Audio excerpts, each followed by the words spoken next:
If you're wondering which laptops for travel are worth your money, stick around. After we run through each product, I'll give you my personal take. Would I buy it or would I skip it? No fluff, just my honest opinion. Let's get into it. Lenovo ThinkPad X9 14 Aura Edition. This thing is essentially the love child of a rugged briefcase and a fancy OLED television, giving you 15 hours of battery life so you can ignore your flight's broken power outlet in peace. It's light enough at 2.74 pounds to forget it's in your bag, but they killed the iconic red trackpoint nub, which is a total betrayal to anyone who enjoys poking their laptop like a Pillsbury Doughboy. Would I buy it? Maybe, but only if I can get over the emotional trauma of Lenovo ditching the nipple mouse for a haptic touchpad. Lenovo ThinkPad X1 Carbon Gen 13 Aura Edition. This laptop is so light at 217 pounds that a strong gust of wind at the boarding gate might actually send your flight $300 investment into the stratosphere. It's got a screen so crisp it'll make your grainy travel photos look like National Geographic covers, yet the battery life is surprisingly mid for something that costs as much as a used jet engine. Would I buy it? Yes, because being the Carbon King at the airport lounge is worth the overpriced admission fee and carrying a charger. Apple MacBook Air M4. Apple finally slapped the M4 chip into this thin slab of aluminum, and it basically runs so cool and quiet that you'll think it's actually dead until you see the 18-hour battery life flex on every Windows user in the terminal. It's the ultimate travel flex until you realize you're stuck with no fan and only 2 ports, meaning you'll be carrying more dongles than actual luggage. Would I buy it? Yes, because I enjoy the feeling of superiority that comes with never asking, is there a plug near here? Dell XPS 13 9345. Dell basically made a laptop that looks like it traveled back from the year 2077, featuring a hidden trackpad that makes you look like you're performing a seance just to click on a spreadsheet. The Snapdragon chip inside is an absolute battery god that lasts over 20 hours, but the touch-sensitive function row is a glitchy mess that will make you want to throw the whole thing into the hotel pool. Would I buy it? No, because I don't have the patience to play Find the Invisible Touchpad while I'm jet-lagged and caffeinated. Microsoft Surface Laptop 2025. This 7th generation beauty is like the MacBook's long-lost cousin who actually knows how to include a USB-A port and a keyboard that doesn't feel like typing on a sidewalk. It'll last nearly 20 hours on a charge, which is insane. But if you try to play anything more demanding than Minesweeper on this ARM architecture, the compatibility issues will make you cry. Would I buy it? Yes, it's the most sensible Windows travel machine even if it refuses to be a gaming rig. HP OmniBook Ultra. Flip. This little 2-in-1 has a gorgeous OLED screen and a battery that actually lasts a full flight. But the weird diagonal USB-C ports make me feel like the engineers were drunk on the job. It is definitely more of a stylish flip phone of laptops than a raw power monster. But the hinge is solid enough to survive a bumpy takeoff without snapping like a twig. Would I buy it? Maybe, because while the build is sleek and portable, I really don't want to carry a dongle just to fix HP's creative port placement. HP OmniBook 5 14. This thing is lighter than my morning coffee and packs a Snapdragon chip that keeps it alive for over 20 hours, which is perfect for when you forget your charger at the airport lounge. Sadly, the build quality feels like a fancy plastic lunchbox and the keyboard isn't backlit, so good luck typing that email in a dark cabin. Would I buy it? Yes. For under $900, it is a battery king for budget travelers who don't mind a slightly cheap-feeling chassis. Lenovo ThinkPad T14s Gen 6. This is the ultimate, I'm working, leave me alone, travel buddy with a world-class keyboard and a Snapdragon processor that treats battery life like it is a competitive sport. The screen is about as dull as a safety briefing and some apps still refuse to run on ARM, but at least the fan is so quiet you won't annoy the passenger next to you. Would I buy it? Yes, because having a reliable tank that lasts 20+ hours is worth the occasional software glitch and the boring design. Samsung Galaxy Book 5 Pro 360.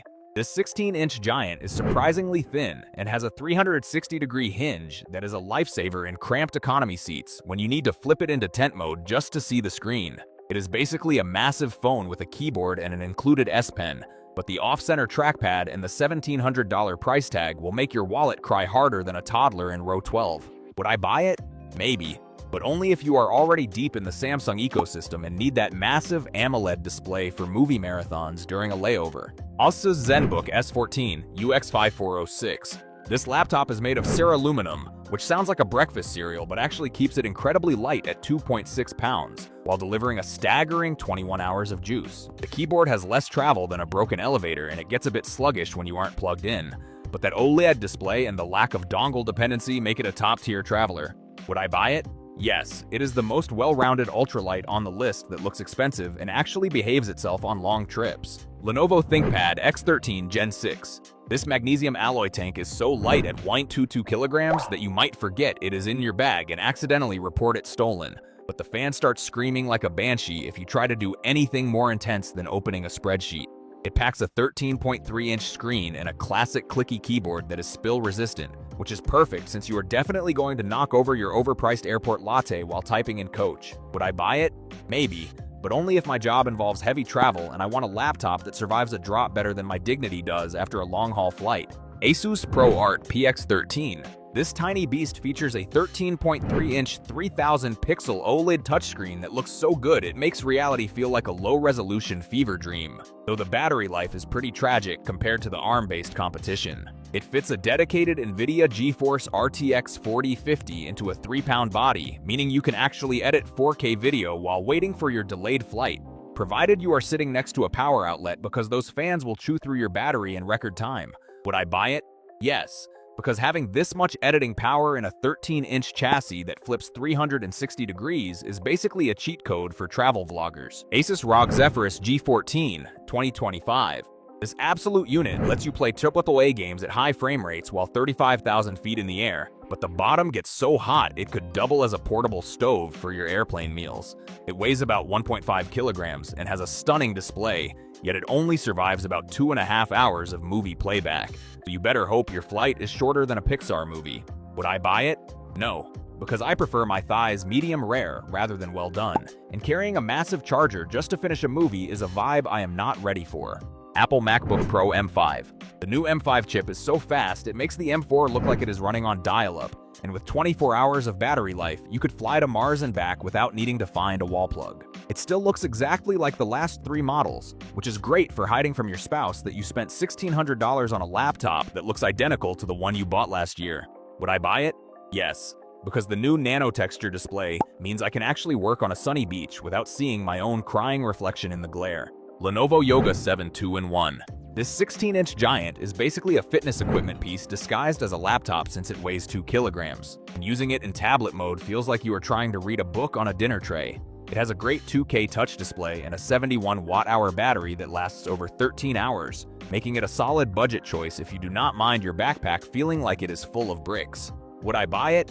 No, because travel-friendly and 2 kilograms should never be in the same sentence unless you are trying to win a weightlifting competition at the gate. Lenovo ThinkPad P14's Gen 6. This absolute unit of a 14.5-inch mobile workstation is built like a tank and packs an AMD Ryzen AI 9 HX processor that makes other laptops look like they are running on a potato. It weighs about 3.5 pounds and has a 180-degree hinge, which is great for when you are cramped in economy class, but honestly, it is thicker than your favorite airport burger.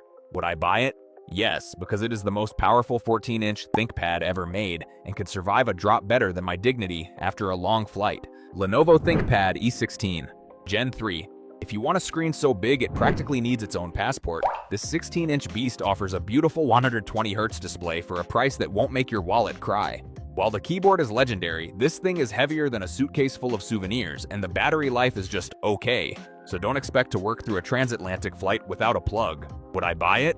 Maybe, but only if I am working from a hotel desk and not trying to balance this giant slab on a tiny tray table. HP EliteBook X G1A.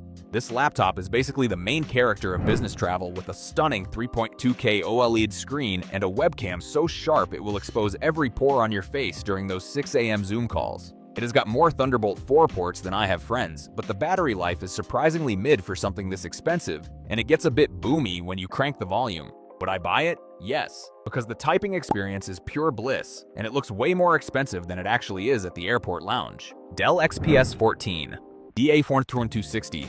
This laptop is so sleek and futuristic with its invisible haptic touchpad and zero-lattice keyboard that you will feel like you are using tech stolen from an alien spaceship. It is remarkably sturdy for frequent flyers, but Dell decided to kill off the USB-A and HDMI ports, so get ready to carry enough dongles to start your own electronics store. Would I buy it? No, because while that 120Hz OLED display is gorgeous, I am not ready to live that capacitive touch row life where I accidentally hit the escape key every 5 seconds. Thanks for watching. I hope this video helped you pick the laptops for travel for you. If you have any questions, drop a comment below. Links to all of these products mentioned in this video will be in the description.